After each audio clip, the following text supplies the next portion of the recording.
സാധാരണയായി മനുഷ്യരിൽ ഭൂരിഭാഗം പേരും വ്യക്തമായ പ്ലാനിങ്ങുകളിലൂടെ ജീവിതം മുന്നോട്ട് കൊണ്ടുപോകുന്നവരാണ്.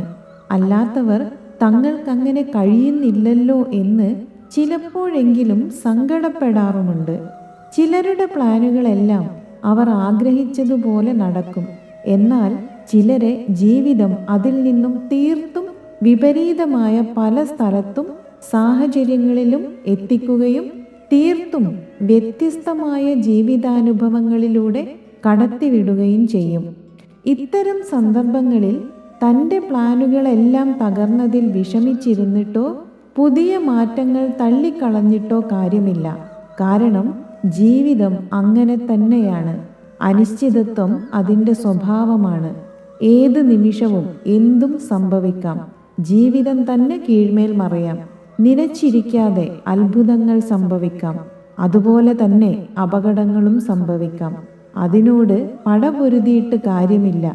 മാറ്റങ്ങളെ അംഗീകരിച്ച് മാറിയ സാഹചര്യത്തിൽ എങ്ങനെ സന്തോഷത്തോടെ പൂർണ്ണമായ സംതൃപ്തി കണ്ടെത്തി മുന്നോട്ടു പോവാം എന്നത് മനസ്സിലാക്കി അതിനനുസരിച്ച് നമ്മുടെ പ്ലാനുകൾ മാറ്റം വരുത്താനുള്ള മനസ്സുള്ളവർക്കേ ജീവിതത്തിൽ സന്തോഷിക്കാൻ കഴിയുകയുള്ളൂ. അല്ലാത്തവർ സാഹചര്യങ്ങളെ പഴി പറഞ്ഞ് ജീവിതം തള്ളി നീക്കാൻ മാത്രം വിധിക്കപ്പെട്ടവരായി മാറും.